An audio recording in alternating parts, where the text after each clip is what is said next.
Hello students, good morning. कल हमने जो है परिमित अंतरकलन चैप्टर स्टार्ट किया था, जिसमें हमने जो है आपको फॉरवर्ड डिफरेंस ऑपरेटर के बारे में बताया था कि फॉरवर्ड डिफरेंस ऑपरेटर क्या होता है। तो सबसे पहले आपको फॉरवर्ड डिफरेंस ऑपरेटर पता होना चाहिए कि क्या होता है। इसके पश्चात हम फॉरवर्ड डिफरेंस ऑपरेटर के गुणधर्म के बारे में पढ़ेंगे। तो फॉरवर्ड डिफरेंस ऑपरेटर जो है हमने कल बताया था कि फॉरवर्ड डिफरेंस ऑपरेटर क्या होता है। Del f x is equal to del f x is equal to f x plus h minus f x. तो del f x is equal to ये होता है। तो ये डेल ऑपरेटर ही हमारा फॉरवर्ड डिफरेंस ऑपरेटर था। आज जो हम डेल ऑपरेटर के प्रॉपर्टीज बताएंगे कि डेल ऑपरेटर की प्रॉपर्टीज क्या क्या होती हैं।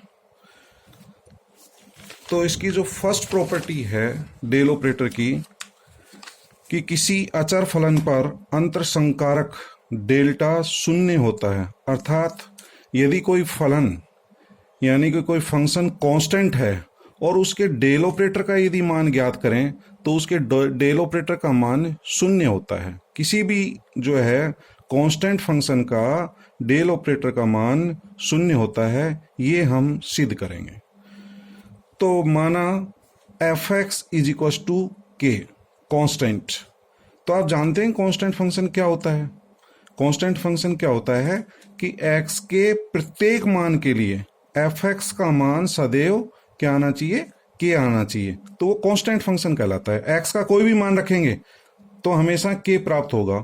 एफ एक्स का मान 1 रखेंगे तो भी के आएगा, एक्स का मान 2 रखेंगे तो भी फंक्शन का मान के ही आएगा।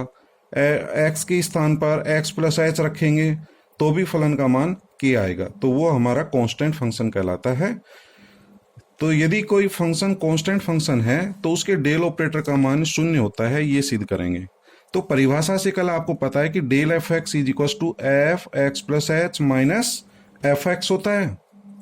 तो एफ एक्स प्लस एच का मान क्या होगा, जब ये कांस्टेंट फंक्शन है तो एफ एक्स प्लस एच का मान भी कांस्टेंट होगा और एफ एक्स का मान भी कांस्टेंट के होगा।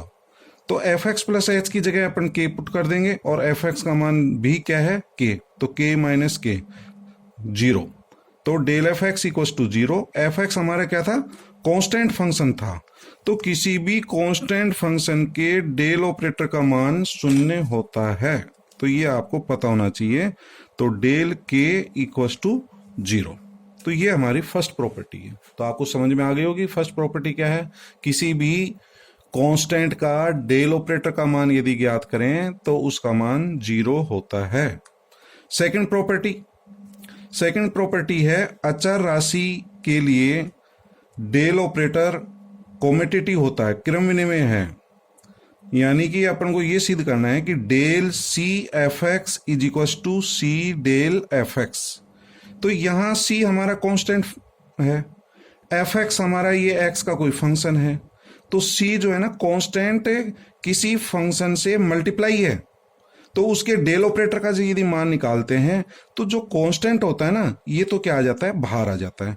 तो सी डेल एफ एक्स। ठीक है। यदि सिर्फ कांस्टेंट फंक्शन के डेल ऑपरेटर का मान निकालते तो वो तो 0 होता है। लेकिन यहां कोई कांस्टेंट किसी फंक्शन से मल्टीप्लाई है। जब कोई कांस्टेंट किसी फंक्शन से मल्टीप्लाई होता है तो सी को जो है हम डेल ऑपरेटर के बाहर लिख सकते हैं। ये हम सिद्ध कर रहे हैं। तो del c f x is equal to, तो वापिस हम डेल ऑपरेटर की परिभाषा काम में लेंगे, क्योंकि हमने आपको बताया था कि del f x equal to f x plus h minus f x है। तो पहले एक्स के स्थान पर हम एक्स प्लस एच रख देंगे। तो सी तो ऐसे कैसे आ जाएगा, f x plus h minus यही फंक्शन आ जाएगा सी एफ एक्स। सी दोनों में से क्या आ रहा है, कॉमन आ रहा है।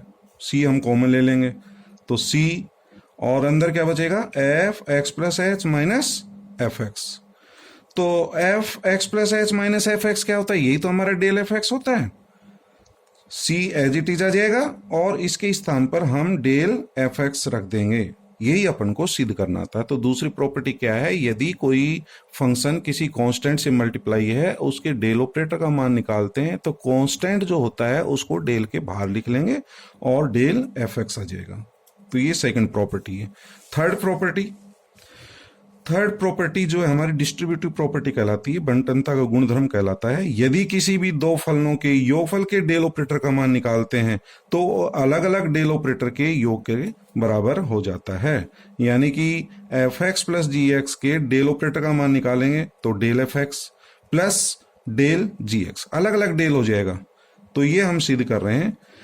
तो लेफ्ट हैंड साइड अपन ले लें कि del f x plus g x is equal to, तो डेल ऑपरेटर की परिभाषा से पहले क्या होगा, x के स्थान पर क्या पुट कर देंगे हम, f x plus h plus g x plus h minus ये फंक्शन एज इट इज आ जाएगा f x plus g x. तो आप डेल ऑपरेटर की परिभाषा को काम में लीजिए, जो हमने आपको बताया था कि डेल एफ एक्स का मान किसके बराबर होता है, पहले x के स्थान पर x प्लस एच रख देते हैं, F x plus h minus f x. तो वही इसमें करना है आपको सेम। और f वाले जो फंक्शन है उनको एक स्थान पर रख लें, उनका एक ब्रैकेट बना लें, f x plus h minus f x plus g x plus h minus g x. और ये जो फंक्शन है f x plus h minus g x f x, ये हमारा क्या होता है, डेल एफ एक्स। और g x plus h minus g x क्या है, डेल जी एक्स। तो ये हमारी थर्ड प्रॉपर्टी जिसको डिस्ट्रीब्यूटिव प्रॉपर्टी कहते हैं। तो किसी भी दो फलनों के डेल ऑपरेटर का, योगफल के डेल ऑपरेटर का मान निकालें तो अलग अलग जो है डेल के योग के बराबर हो जाएगा। फोर्थ प्रॉपर्टी हमारी लीनियरिटी प्रॉपर्टी कहलाती है, रेखिकता का गुणधर्म कहलाता है। ये भी जो है थर्ड की तरह से ही है, लेकिन इसमें जो फंक्शन है वो किसी कांस्टेंट से मल्टीप्लाई है। तो आपको ये सिद्ध करना है कि del of c1 f x plus c2 g x, वहां हमने कांस्टेंट फंक्शन नहीं लिए थे, सिर्फ फंक्शन थे F x plus g x. यहाँ एफ एक्स किसी कांस्टेंट से मल्टीप्लाई है और दूसरा फंक्शन किसी दूसरे कांस्टेंट c2 से मल्टीप्लाई है, और फिर इनके बीच में क्या है, प्लस। उसके डेल ऑपरेटर का यदि मान निकालें तो अलग अलग डेल ऑपरेटर आ जाएगा। जैसा आपने सेकंड प्रॉपर्टी में पढ़ा था कि जो भी फंक्शन किसी कांस्टेंट से मल्टीप्लाई है तो कांस्टेंट जो है हमारा डेल के बाहर लिख देते हैं। तो c1 जो है हमारा बाहर आ जाएगा, del f x plus c2 del g x. c1 और c2 हमारे क्या है, कांस्टेंट है। यही प्रॉपर्टी अपन जो है क्या करेंगे, प्रूव करेंगे। तो फोर्थ प्रॉपर्टी जो है प्रूव करने के लिए हम लेफ्ट हैंड साइड ले लेते हैं कि लेफ्ट हैंड साइड क्या है, del c1 f x plus c2 g x. अब डेल की जो है ना परिभाषा काम में लेंगे कि डेल हमारा क्या होता है, पहले x के स्थान पर x प्लस एच पुट कर देंगे तो c1 f x plus h plus c2 g x plus h minus यही फंक्शन आ जाएगा एज इट इज। ठीक है, c1 जो है हमारा कॉमन आ जाएगा, c1 कॉमन ले लेंगे, f x plus h minus f x. G वाला जो है एक जगह कर लेना, इसमें c2 कॉमन आ जाएगा, c2 कॉमन ले लिया, g x plus h minus g x. तो c1 एज इट इज, और f x plus h minus f x क्या होता है, del f x plus c2, और g x plus h minus g x क्या होता है, डेल जी एक्स। ये हमारी जो है ना फोर्थ प्रॉपर्टी थी। और फिफ्थ प्रॉपर्टी क्या है, द लॉ ऑफ इंडिसेस, घातांकों के नियम की है कि del raise to the power m into del raise to the n f x equal to क्या होगा। तो कल मैंने बताया था यहाँ पर डेल रिपीट होता है, तो डेल की पावर कितनी है, m, डेल की पावर क्या है, n, किसके इक्वल होगा, del raise to the power m plus n into f x. जैसे आपको पता है x की पावर m इंटू एक्स की पावर n क्या होता है, x raise to the power m plus n। ठीक है, तो लेफ्ट हैंड साइड ले लेते हैं, del raise to the power m into del raise to the power n f x equals to, यहां डेल जो है कितने टाइम्स आ रहा है, m टाइम्स। डेल जो है m बार रिपीट हो रहा है, एफ एक्स रिपीट नहीं हो रहा है, यहाँ पर डेल रिपीट होता है। तो डेल इंटू डेल कितनी बार, m बार, m टाइम्स। इसी प्रकार से into del raise to the power n क्या होगा, डेल इंटू डेल कितने बार, n बार, n times into f x. तो डेल जो है m टाइम्स आ रहा है, डेल कितने टाइम्स आ रहा है, n टाइम्स है। तो कुल मिलाकर के डेल जो है कितनी बार है, m प्लस एन टाइम्स आ रहा है, तो del into del m plus n times into f x. तो डेल जो है एम प्लस एन टाइम्स आया है, तो del raise to the power क्या हो जाएगा, m plus n into f x. तो ये हमारी फिफ्थ प्रॉपर्टी थी जो है घातांकों के नियम की। और सेकंड लास्ट जो प्रॉपर्टी है वो है किसी भी दो फलनों के गुणनफल के डेल ऑपरेटर का यदि मान निकालते हैं तो वो किसके बराबर होता है। ये बहुत इंपॉर्टेंट प्रॉपर्टी है और इसको जो है आपको याद भी रखना है, क्योंकि ये हमारे जब भी हम प्रॉब्लम सोल्व करेंगे इसकी जो है, तो ये फॉर्मूला याद होना चाहिए, काम आएगा ये। किसी भी दो फंक्शन के गुणनफल के डेल ऑपरेटर का मान किसके बराबर होता है, तो del f x into g x equals to f x plus h del g x plus फिर g x as it is आ जाएगा डेल एफ एक्स। तो एक बार तो डेल किसके साथ लग रहा है, जी एक्स के साथ, फिर g x as it is आ जाएगा डेल एफ एक्स, और जो एफ एक्स है ना ये एफ एक्स प्लस एच हो जाता है। तो इस फॉर्मूले को याद रखना है। प्रूफ बहुत ही सिंपल है और इसका प्रूफ भी आपको आना चाहिए। कई बार जो है ना प्रूफ पूछ लेते हैं, इसको सिद्ध करिए। तो left hand side del f x into g x, तो डेल ऑपरेटर की परिभाषा काम में लेंगे, पहले एक्स के स्थान पर एक्स प्लस एच रख देना, तो ये इसके इक्वल हो जाएगा f x plus h into g x plus h minus ये फंक्शन एज इट इज आ जाएगा f x into g x. अब आप देखिए राइट हैंड साइड में क्या लाना है आपको, f x plus h into del g x. तो डेल किसका है, जी एक्स का, एफ एक्स प्लस एच। तो इसमें हम कुछ एडिंग और सब्ट्रैक्टिंग कर रहे हैं।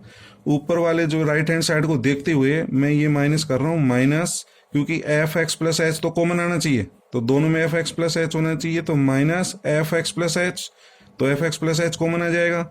ये कॉमन आने के बाद डेल जी एक्स बन जाना चाहिए। डेल जी एक्स आपको पता है जी एक्स प्लस एच से माइनस जी एक्स होता है। तो राइट हैंड साइड को देखते हुए हम इसमें कुछ एडिंग और सब्ट्रैक्टिंग कर रहे हैं। तो क्या सब्ट्रैक्ट किया, minus f x plus h into g x, इतना ही हमने प्लस कर दिया, और minus f x g x. इसके बाद इसको आप सिंप्लीफाई करेंगे, एफ एक्स प्लस एच तो कॉमन आ जाएगा, ब्रैकेट में g x plus h minus g x, और प्लस इसमें जी एक्स कॉमन आ रहा है, और ब्रैकेट में क्या बचेगा, f x plus h minus f x x plus h as it is, और ये जो ब्रैकेट है ये डेल जी एक्स होता है, फिर प्लस जी एक्स, और ये ब्रैकेट क्या होता है, डेल एफ एक्स। यही आपको सिद्ध करना था। तो ये प्रॉपर्टी आपको याद होना चाहिए कि del f x into g x किसके इक्वल होता है, f x plus h into del g x plus g x del f x. ठीक है, एक जो भी एक प्रॉपर्टी और बचेगी जो कि हम आपको कल पढ़ाएंगे, और इस पर जो है ना बेस्ड प्रॉब्लम भी कल अपन लेंगे। Thank you.